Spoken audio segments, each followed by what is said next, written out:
Good morning, students. Today we shall study about the history of photosynthesis. Students, we now know that plants prepare food by photosynthesis and grow. But before 16th century, people did not know anything about this process. In fact, they were in a big surprise that how big trees come out of small seeds. That was addressed by Aristotle. Who is Aristotle? Aristotle is the father of biology. He told that plants take everything from soil and grow. So according to him, soil is the source for plants to grow, right?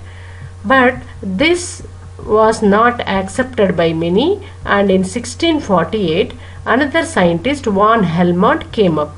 He did experiments on willow plant for 5 years, and from that experiment he concluded that not only soil but also water is essential for the growth of plants. Students, do you remember von Helmont's experiment? It was in 7th class. Please go through this experiment from 7th class textbook.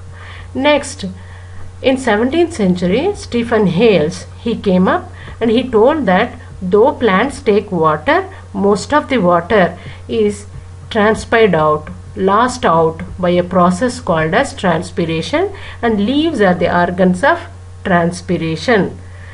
Next, he also told that plants exchange gases with their surroundings. So these were the two observations he made and he told. Then people came to know that soil, water and gases are essential for photosynthesis. Next, in 1770, another scientist by name Priestley came up. He did a series of experiments using bell jar. Let us see those experiments now. So this is a bell jar, bell-shaped jar made up of glass. Into this bell jar he has taken a burning candle and a mouse. What does a burning candle need to burn? It requires oxygen. What does a breathing animal requires? Oxygen. So both of them consume oxygen present over here and survive. So once the oxygen is over, this candle puts off and the mouse dies. That was what happened in his experiments too. So he has made another setup in which he has taken a burning candle, mouse, and this time he introduced mint plant into it. Now what is his observation? He observed that candle continued to burn and mouse continues to survive.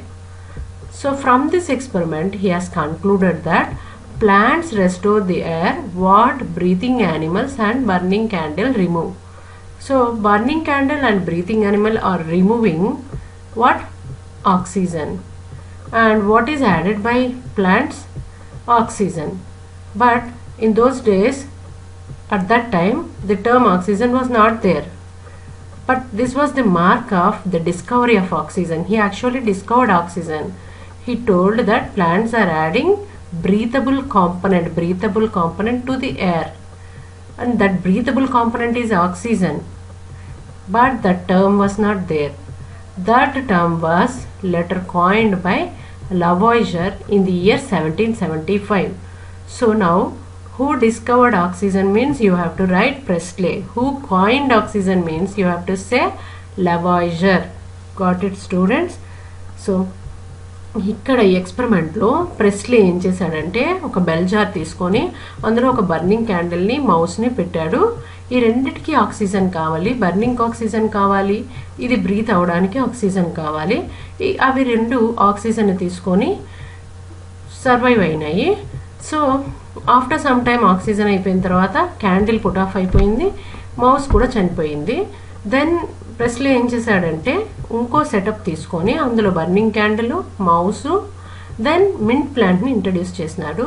అప్పుడు ఏమైందంటే ఈ candle కంటిన్యూస్గా burn అయింది, mouse కూడా survive అయిపోయింది.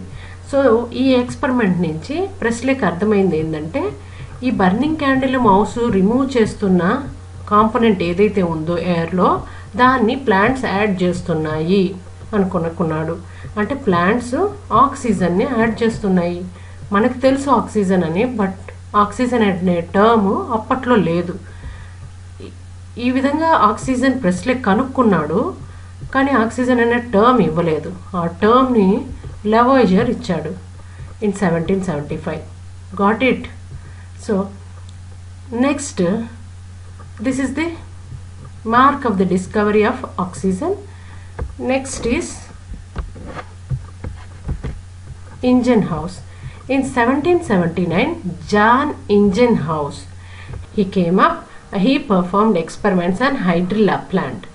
From that experiment, he concluded that plants produce oxygen only in the presence of light. So students, this experiment I already covered in activities. Please go through it. What is Ingenhousz conclusion? His conclusion is plants produce oxygen only in the presence of light. So light is required for production of oxygen. That is the conclusion. From then people came to know that plants require soil, water, air and light. So next question to the scientific community is, light is a mixture of different colors, right? Violet, indigo, blue, green, orange, yellow, red, right? So which color of the light is required for the production of oxygen? That was the next question to be answered. So that was answered by Engelmann. See here, Engelmann has taken strands of algae. Strands ante em ledu, ribbon shape lo unde algae ni తీసుకున్నాడు. Actually he has taken Cladophora algae. So Cladophora అనే algae ని తీసుకున్నాడు. He has taken that into a beaker full of water, and into that water he has added oxygen sensitive bacteria. Oxygen sensitive bacteria means this bacteria grows only when oxygen is present. So when he added this, then he projected different colors of light: violet, indigo, blue, green, yellow, orange, red. So he found that when he projected blue color light and red color light, this bacteria is crowding around the bacteria algae. So what does this crowding up of bacteria say?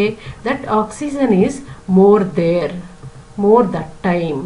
So from this experiment he concluded that blue and red rays of light is required for photosynthesis, or maximum rate of photosynthesis take place during blue and red rays of light.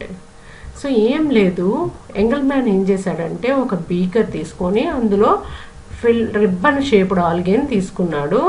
Cladophora యాక్చువల్గా తీసుకొని దానిలోనే oxygen sensitive బ్యాక్టీరియాని add చేశాడు.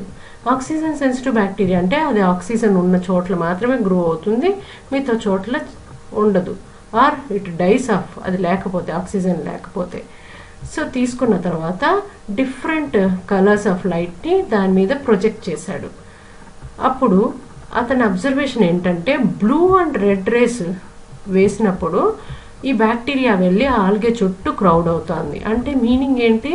అప్పుడు oxygen బాగా liberate అవుతుంది అని అర్థం.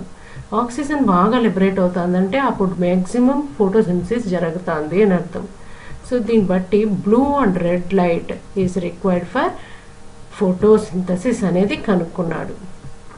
Now ఏంటి? Soil, water, air, blue and red coloured lights are required for photosynthesis. Next is Jan Ingenhousz, who told that light is required for photosynthesis. Same scientist, he made another observation. The observation is only green parts of the plant carry out photosynthesis.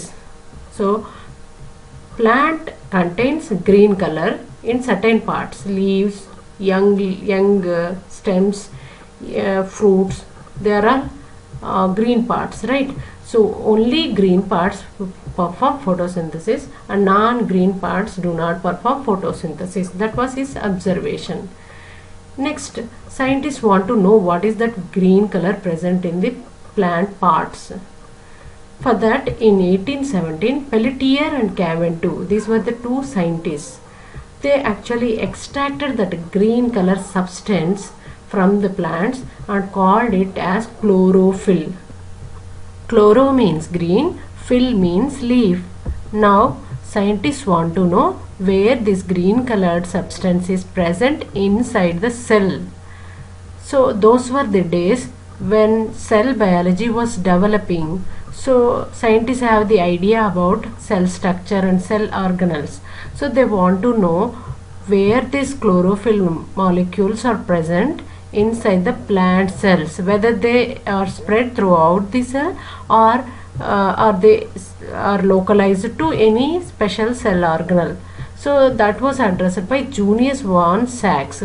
He did experiments and he found that chlorophyll is localized, contained in chloroplast.